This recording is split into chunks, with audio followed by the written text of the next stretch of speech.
ប្រកាសរណាជាអង្គម្ចាស់ជីវិតលើកបងព្រះបាទសម្ដេចព្រះបរមនាថព្រះមហាក្សត្រនៃព្រះរាជាណាចក្រកម្ពុជាជាទីគោរពសក្ការៈដ៏ខ្ពង់ខ្ពស់បំផុត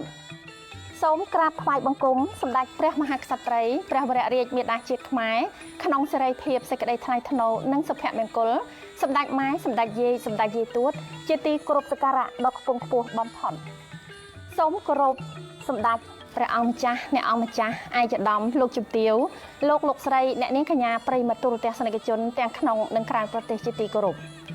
និងកណនីឆ្នាំមមីអត្តស័កពុទ្ធសករាជ2570គ្រិស្តសករាជ2026ឥឡូវនេះសង្ក្រាន្តនឹងចូលមកដល់នៅក្នុងថ្ងៃអង្គារ12រោចខែចែកត្រូវនឹងថ្ងៃទី14ខែមេសាឆ្នាំ2026វេលាម៉ោង 10:48 នាទីព្រឹកនោះព្រះអាទិត្យចរចេញពីមីនអ្នករាសីទៅស្ថិតនៅឯមេសរាសីដើរតាមគោវិថីទៅផ្លូវកណ្ដាល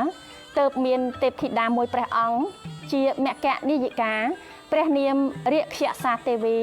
ជាបុត្រីទី3នៃកបិលមហាព្រហ្ម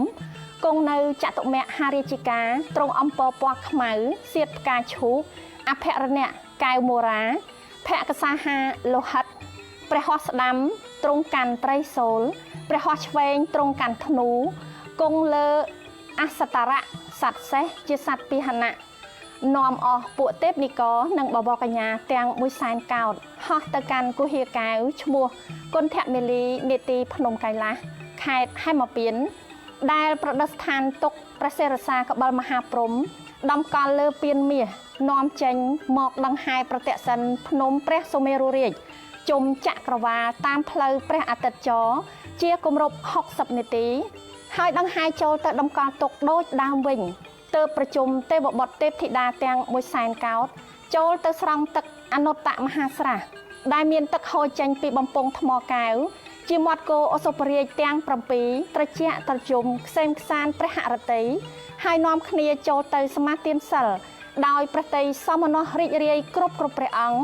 ក្នុងភគវតីសភាដែលវិសកម្មទេវបុត្រនិមិត្តថ្វាយ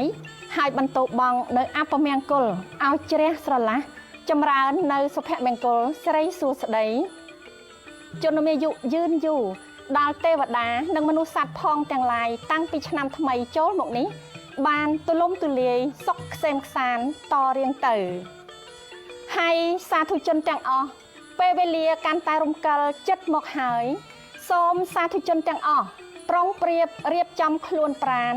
រៀបចំសម្លៀកបំពាក់គ្រឿងក្រអូបអុជទៀនធូបផ្កាភ្ញីតាំងចិត្តឲ្យបានជ្រះថ្លានិងទទួលទេវតាឆ្នាំថ្មី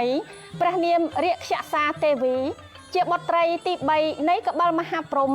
ដែលនឹងយាងចុះមកកាន់ចម្ពោះទ្វីបនៅពេលបន្តិចទៀតនេះ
សុភមសតោវរៈមង្គលាចយាទេរៃព្រះពុទ្ធសករាជព្រះសាសនាអតិកន្តាកន្លងទៅហើយបាន2569ព្រះវស្សាត្រឹមថ្ងៃសុក្រពេញបរមីនៃខែពិសាលុះដល់ថ្ងៃសៅរ៍1រោចខែពិសាឆ្នាំមមីអត្តស័កតទៅចូលព្រះពុទ្ធសករាជ2570ជាវេលាដែលទេវតាឆ្នាំថ្មីត្រូវយាងមកទទួលតំណែងគ្រប់គ្រងថែរក្សាមនុស្សលោកបន្តវេនពីទេវតាឆ្នាំចាស់ទេវតាទាំងឡាយបានមកជួបជុំគ្នាមុំមីដេដាស់រងចាំអបអរព្រះរាជពិធីផ្ទេរតំណែងទេវតាឆ្នាំថ្មីព្រះនាមរាជសាទេវីជាបុត្រីទី3នៃកបិលមហាព្រហ្មដែលនឹងយាងចុះមកនៅថ្ងៃអង្គារ12រោចខែចែកត្រូវនឹងថ្ងៃទី14ខែមេសាគ្រិស្តសករាជ2026វេលាម៉ោង 10:48 នាទីព្រឹក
ទេវតាឆ្នាំថ្មី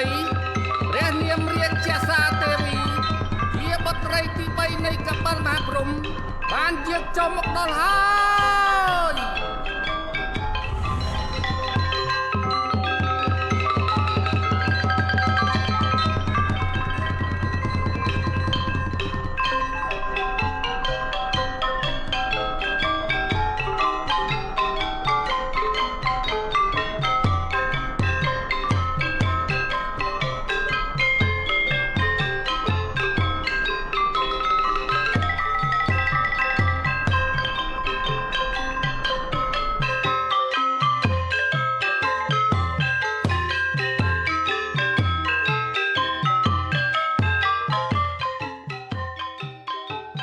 ខ្ញុំម្ចាស់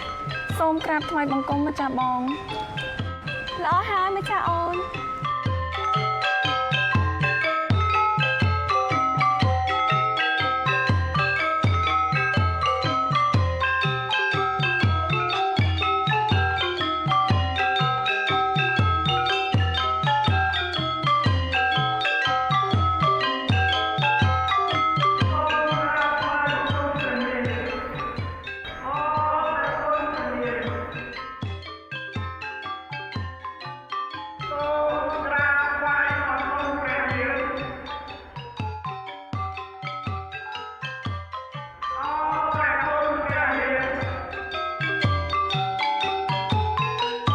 ម្ចាស់បង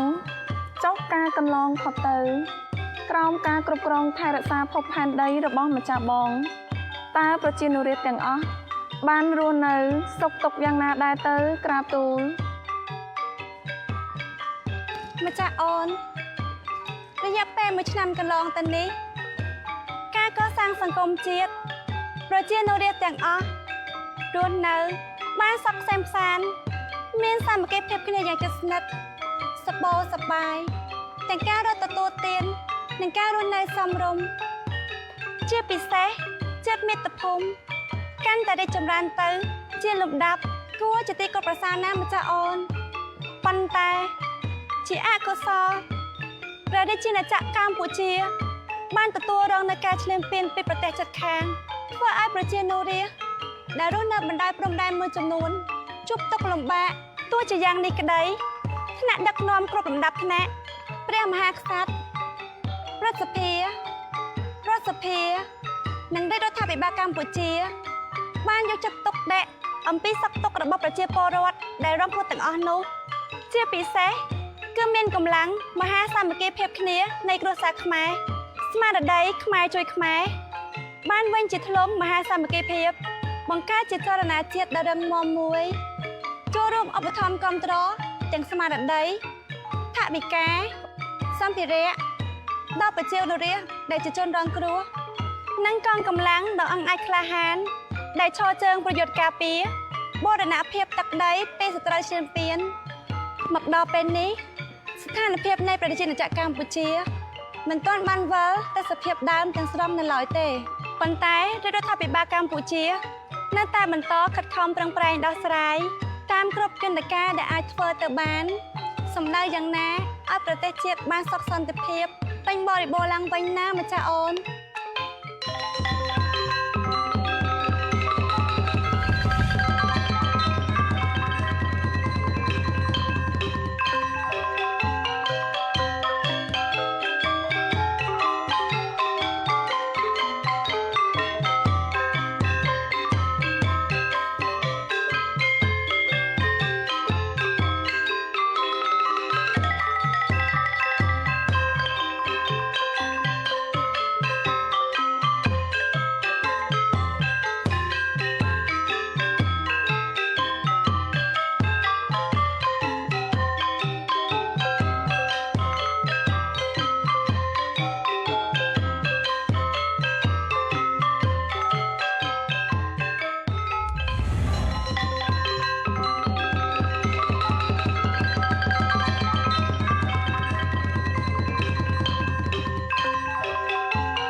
ឆ្នាំចាស់ឆ្នាំម្សាញ់សប្តាហ៍ពុទ្ធសករាជ2569សូមក្រាបថ្វាយដំណឹងដល់ទេពនិករនិងប្រជានុរាស្ត្រទាំងអស់ឲ្យបានជ្រាបថាព្រះរាជពិធីផ្ទេរតំណែងថ្វាយទេវតាឆ្នាំថ្មីឆ្នាំមមីអត្តស័កពុទ្ធសករាជ2570ត្រូវបានប្រារព្ធធ្វើនៅពេលនេះហើយបបិទ្ធព្រះនាងណាំចាស់កន្លងផុតទៅប្រជានុរាស្ត្រក្នុងដែនទិដ្ឋទាំងមូល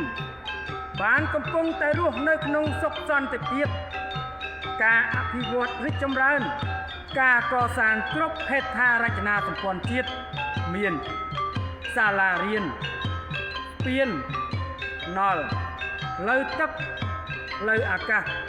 សំណង់អគារតូចធំវត្តអារាមប្រព័ន្ធធារាសាស្ត្រគ្របដណ្ដប់គ្រប់សង្គមជនបទដោយតែប្រមុខរាជរដ្ឋាភិបាលកម្ពុជាកំពុងអភិវឌ្ឍសពថ្ងៃនេះបើទោះបីជាប្រជាណាចក្រកម្ពុជាបានទទួលនៅរងការបំពានបូរណភាពទឹកដីពីប្រទេសជិតខាងក្តីក៏ដំណើរការនៃការអភិវឌ្ឍនៅតែបន្តពុំមានឈរឈប់ឡើយសូមឲ្យប្រជាណាចក្រកម្ពុជាចម្រុងចម្រើនលូតលាស់និងមានសាមគ្គីភាពជាតិក្នុងសេចក្តីថ្លៃថ្នូរសុខដុមរមនាពីពេលនេះតទៅហោង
ឆ្នាំមមី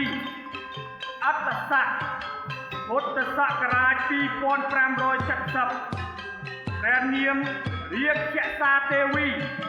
ជាបុត្រីទី3នៃកបិលមហាព្រហ្មសូមប្រកាសទទួលតំណែងគ្រប់គ្រងភពផែនដីបន្តវេនពីទេវតាឆ្នាំចាស់ចាប់តាំងពីពេលនេះតទៅហើយ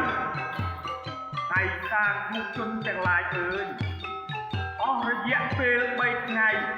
3យប់នេះតទៅចូលអ្នកខិតខំសន្សំកុសលជំរះនៅមន្ទិលសៅមងទាំងឡាយតាំងចិត្តរក្សាសិលលៀងកំហុសខុសឆ្គងទាំងឡាយ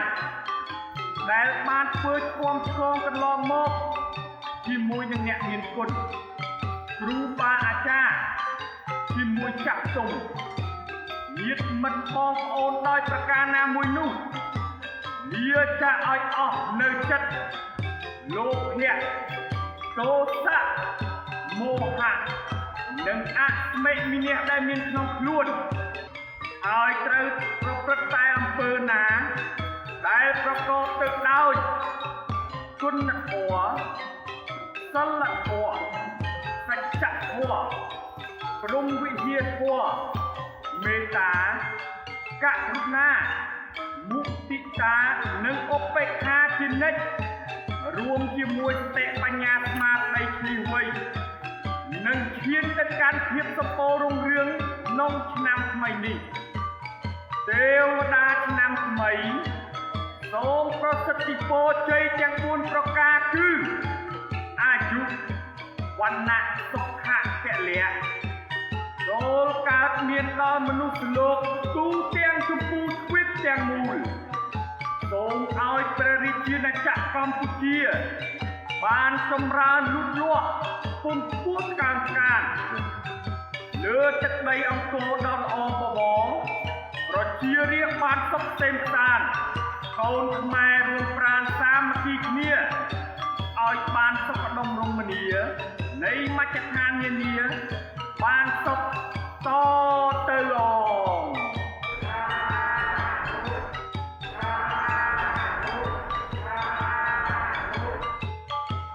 ម្ចាស់អូនពិធីផ្ទេរតំណែងថ្វាយម្ចាស់អូនបានចប់សពគ្រប់អស់ហើយសូមម្ចាស់អូនគង់នៅមានព្រះបរមសុខនិងសូមឲ្យម្ចាស់អូនតាមជួយបីបាច់ថែរក្សាមនុស្សលោកក្នុងចម្ពោះទ្វីបជាពិសេសព្រះរាជាណាចក្រកម្ពុជាឲ្យបានសុខក្សេមក្សាន្តត្រជាក់ត្រជុំសុខដុមរមនាសប្បាយសប្បាយនិងមានសុខសន្តិភាពឡើងវិញបន្តការអភិវឌ្ឍព្រះរាជាណាចក្រកម្ពុជាឲ្យកាន់តែល្អប្រសើរថែមទៀតណាម្ចាស់អូនសូមម្ចាស់បងទប់ប្រតិយលើអូនចុះម្ចាស់អូននឹងបន្តភារកិច្ចពីម្ចាស់បង